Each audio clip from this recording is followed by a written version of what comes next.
जय हिंद एवरीवन। मेरा नाम श्रेया स्थाना है, मेरी ब्रांच ईसी है और मैं सेकेंड ईयर की स्टूडेंट हूँ। तो ये जो कॉन्शियसनेस इंजीनियरिंग की वर्कशॉप हुई है 36 आवर्स की, इससे पहले जो मेरा एक माइंडसेट था इसको लेकर कि क्योंकि ये मेरी सोसाइटी के थ्रू हो रहा है, तो मेरे को ये था कि एज एन इवेंट और as a coordinator I should support this. मेरी ऐसे कोई इसको सेल्फ अवेयरनेस और जो यहाँ पे आके सीख मिली है ऐसे कुछ नहीं था।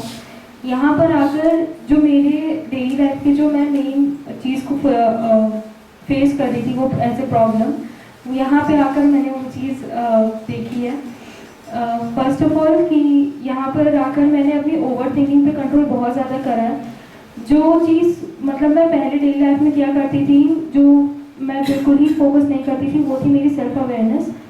यहाँ पर आकर मुझे एक टर्म जो बहुत ज़्यादा इम्पॉर्टेंट और बहुत ज़्यादा एक बेनिफिशियल लगा कि हर एक को मतलब अपनी लाइफ में इम्प्लीमेंट करना चाहिए, वो सेल्फ अवेयरनेस का ही है। आप कोई भी काम कर रहे हो, आप कोई भी चीज़ कर रहे हो, तो मेनली ये होता है कि आप कर रहे हो तो आप दूसरे को समझ कर ही कर रहे हो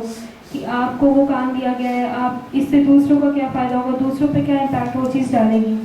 पर अगर आप खुद के सेल्फ अवेयरनेस को लेकर ये चीज़ करते हो तो आपको जो है खुद की एक इम्पोर्टेंस, खुद का एक पर्पस, उसमें वो आपको चीज़ दिखती है।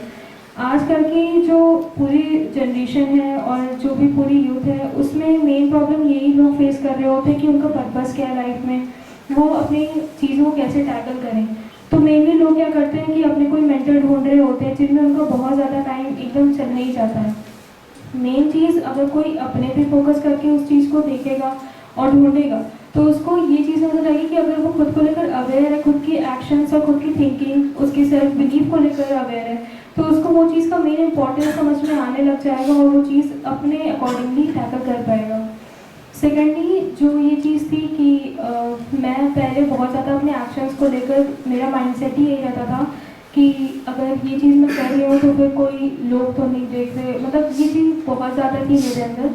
लेकिन इस वर्कशॉप को करने के बाद मेरे को ये दिखा है कि मैं अपने एक्शंस पे और जो मैं चीज़ कर रही हूँ वो मेरे लिए कैसे बेनिफिशियल है और मेरे पे क्या इम्पैक्ट डालेगी, वो भी चीज़ मैंने बहुत ज़्यादा ध्यान में रख कर करी है। और इस वर्कशॉप को करने के बाद जैसे ही हम हॉस्टल में जाते थे तो हमारा ये रहता था कि हम अपने कुछ काम कर रहे हैं तो कर रहे हैं, मतलब अवेयरनेस नहीं थी बिल्कुल भी। पर इस वर्कशॉप जो भी ये पूरा टाइम पीरियड रहा है, इसमें खुद को लेकर, खुद के एक्शंस को लेकर इतने ज़्यादा अवेयरनेस बनी रही है पूरे टाइम कि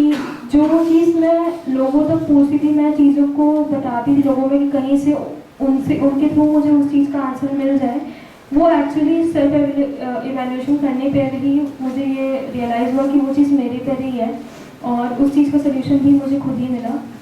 दूसरी बात ये थी कि कभी कभी ये होता है कि मैं लोगों पे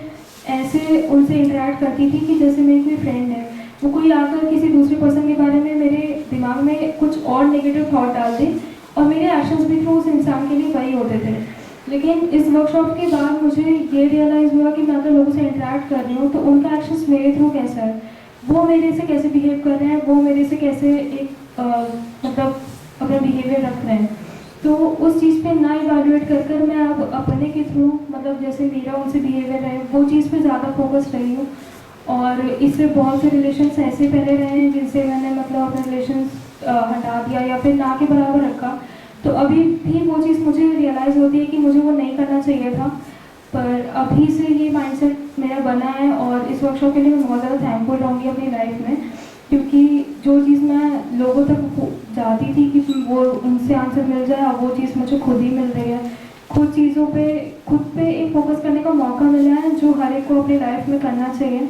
अभी जो लोग ये वर्कशॉप नहीं कर रहे हैं तो उन पे ये है कि वो लोग ऐसा अंडरस्टैंडिंग रखते हैं कि हमारे लिए टाइम वेस्ट है, पर एक्चुअली अगर आप लाइफ में अपने कॉर्पोरेट जॉब में भी जाते हो या आप कहीं बाहर किसी कंपनी में भी काम कर रहे हो ना, तो आपका एक मेन इंटरेक्शन ही पर्पस रहता है जो आपकी स्किल्स के बाद आता है।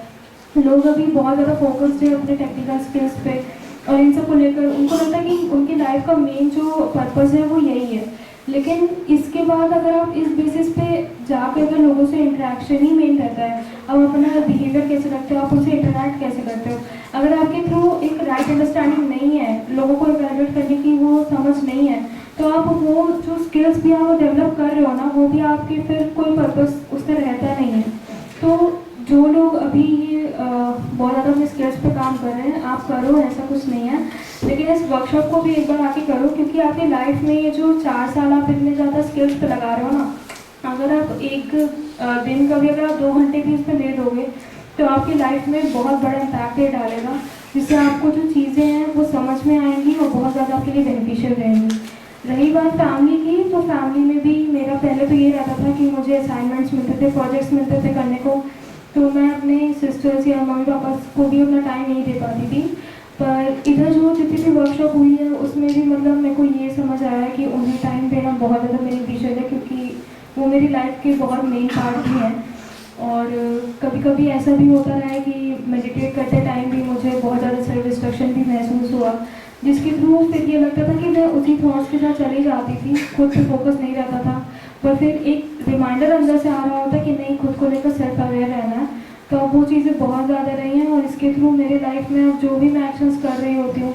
उसको लेकर बहुत ज़्यादा अवेयरनेस रही है कि मुझे समझ आ गया है कि मतलब चीज़ें कैसे जा रही हैं और क्या नहीं। तो मैं बाकी लोगों को भी बहुत ज़्यादा इंसिस्ट इस चीज़ के लिए करूँगी as a VC member and the coordinator of the society,